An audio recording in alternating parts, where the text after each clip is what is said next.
পরম প্রেমময় শ্রী শ্রী ঠাকুর অনুকূল চন্দ্রের রাঙা রাতুল চরণে জানাই আমার শতকোটি প্রণাম। জয়গুরু সকল ইষ্টপ্রাণ দাদা ও মায়েরা। আমরা সকল সনাতন ধর্মাবলম্বীরাই নিজের বাড়িতে কোনো না কোনো দেবদেবীর ছবি অথবা মূর্তি পূজা করি। অনেকে হয়তো ঠাকুর ঘরে ঠাকুরের ফটো অথবা মূর্তির পূজা করেন। অনেক ঘরের দেয়ালে ছবির পুজো করেন, আবার অনেকে তুলসীর বেদিতেও ঠাকুরের ছবির পুজো দেন।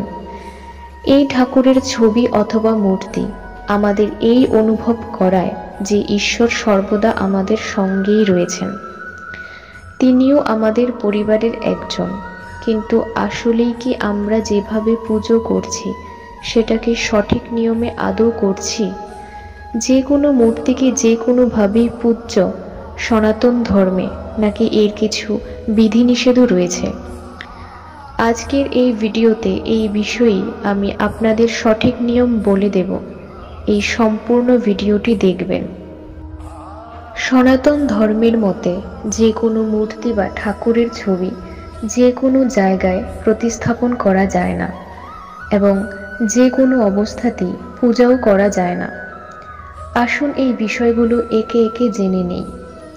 প্রথমত, যে বিষয়ের কথা বলবো সেটি হলো, অনেকের বাড়িতেই দেখা যায় বাড়ির উঠোনে তুলসী বেদির নিচে ভগবান শ্রীকৃষ্ণ, মহাদেব, মা কালী, শ্রী রাম ঠাকুর আদি নানা দেবদেবীর ছবি অঙ্কিত টাইলস লাগানো।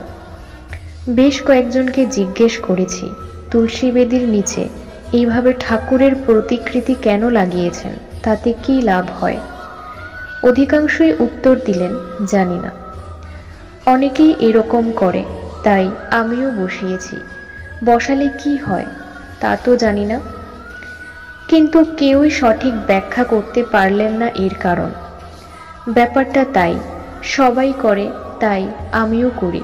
করলে কি হয়, ভালো হয় নাকি খারাপ হয়, তা উচিত না অনুচিত তা নিয়ে ভাববার মতো বোধ বুদ্ধি কেউ প্রয়োগ করে না। গতানুগতিকতায় চলতেই অভ্যস্ত।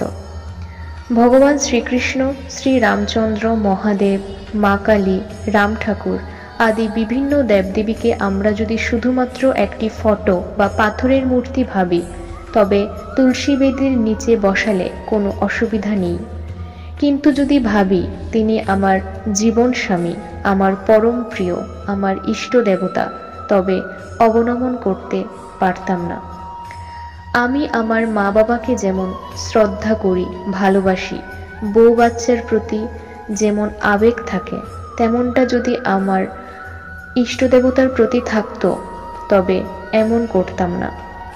তুলসী বেদির নিচে আমার ইষ্ট দেবতার প্রতিকৃতি রাখছি, আর তার উপর প্রতিনিয়ত ধুলোবালি পড়ছে, রোদে পড়ছে, বৃষ্টিতে ভিজছে, রাতে তার উপর কুকুর প্রস্রাব করছে। তাতে তার প্রতি কি শ্রদ্ধা প্রদর্শন হচ্ছে, তার সম্মান রক্ষা হচ্ছে? আমার যিনি প্রভু, তাকে কি অবমাননা করছি না আমি?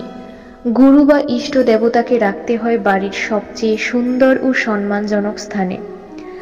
আমার বাড়িতে একজন ছোটখাটো নেতা বা সম্মানজনক ব্যক্তি আসলে তাকে তো ঘরের ভিতর নিয়ে বসাই, একটা ভালো বসার জায়গা দিই, সমাদর করি। আর আমার জীবন স্বামীকে, আমার জীবনের সবচেয়ে সম্মানজনক ব্যক্তিকে ঘরের বাইরে তুলসী বেদির নিচে রেখে কুকুরের প্রস্রাব দিয়ে স্নান করাবো, খুব পুণ্য করছি কি? আমি গরিব হতে পারি, আমার থাকার জায়গা কম থাকতে পারে, কিন্তু আমার ইষ্ট দেবতাকে রাখবো আমার ঘরের ভেতর সবচেয়ে সুন্দর ও সম্মানজনক স্থানে, যথাযোগ্য মর্যাদা ও ভালোবাসা সহকারে। এইভাবে ঘরের বাইরে খোলা আকাশের নিচে ধুলোবালির মধ্যে তুলসী বেদির নিচে তাকে রাখতে নেই। দ্বিতীয়ত বলবো যে বিষয়, সেটি হলো অনুরূপভাবেই বহু হিন্দু বাড়িতেই বাড়ির ফটকের বাইরে দেওয়ালে গুরু বা দেবদেবীর প্রতিকৃতি অঙ্কিত টাইলস বসানো থাকে। তারা হয়তো ভাবে এইভাবে বাড়ির ফটকে গুরুর ছবি বসালে বাড়িতে অশুভ শক্তি প্রবেশ করতে পারবে না, অর্থাৎ অমঙ্গল ঢুকবে না। অনেকেই হয়তো নিজের গুরুভক্তি প্রদর্শন করতেই অমন করেন, অধিকাংশই অন্যের দেখাদেখি তা করেন, কোনো উদ্দেশ্য নেই। বাড়ির সৌন্দর্য বৃদ্ধির জন্য দেবদেবী বা গুরুর প্রতিকৃতি লাগায় ফটকে। গুরু বা দেবদেবীর কি এই উপযোগিতা? এই জন্যই কি আমরা ইষ্টদেবতার পুজো করি? তাকে বিনা পয়সার দারোয়ান হিসেবে বাড়ির ফটকের বাইরে বসিয়ে রাখার জন্য? অশুভ শক্তি আটকানোর জন্য খোলা আকাশের নিচে রোদ বৃষ্টির মধ্যে তাকে বসিয়ে রেখে আমরার মঙ্গল হবে ভাবছি। তার প্রতিকৃতি কি আমার বাড়ির ডেকোরেশনের আইটেম? না, আমার গুরুকে ধরেছি তার অনুশাসনবাদ মেনে, তাকে ভালোবেসে জীবনে শান্তি স্বস্তির অধিকারী হওয়ার জন্য। ঠাকুর দেবতাকে পুজো করি এই কারণেই।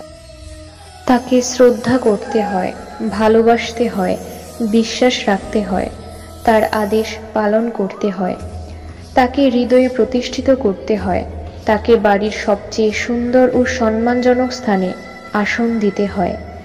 তিনি আমার বাড়ির দারোয়ান নন, আমার বাড়ির ডেকোরেশন আইটেমও নন। হিন্দু শাস্ত্র মতে দেবদেবীর মূর্তি উত্তর পূর্ব অথবা পূর্ব দিকে রাখাই শ্রেয়।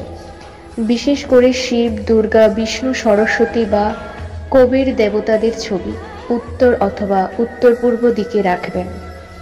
আর মা লক্ষ্মী ও গণেশজির মূর্তি সর্বদা বসা অবস্থানে রাখবেন এবং লক্ষ্য রাখবেন যাতে মা লক্ষ্মী এবং গণেশজির মুখ বাড়ির পূর্ব দিকে থাকে। তাহলে গৃহের সুখ সমৃদ্ধি ও পজিটিভিটি বজায় থাকে।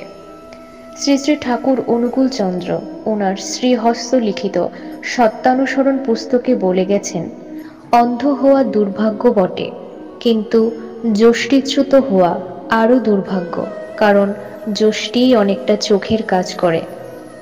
স্কুলে গেলেই তাকে ছাত্র বলে না, আর মন্ত্র নিলেই তাকে শিষ্য বলে না। হৃদয়টি শিক্ষক বা গুরুর আদেশ পালনের জন্য সর্বদা উন্মুক্ত রাখতে হয়। অন্তরের স্থির বিশ্বাস চাই, তিনি যাই বলে দেবেন তাই করতে হবে, বিনা আপত্তিতে, বিনা ওজরে, বরং পরম আনন্দে। যে শিষ্য প্রাণপণে আনন্দের সহিত গুরুর আদেশ পালন করেন, সে কখনোই বিফল হয়নি। তাই সকলকেই ঠাকুরের নিজের আপন ভেবে, নিজের পরিবারের একজন সদস্য ভেবে পুজো করুন, সেবা করুন, ভালোবাসুন। দেখবেন সৌভাগ্য লক্ষ্মী আপনার ঘরে বাধা থাকবে। আশা করি ভিডিওটি আপনাদের ভালো লেগেছে।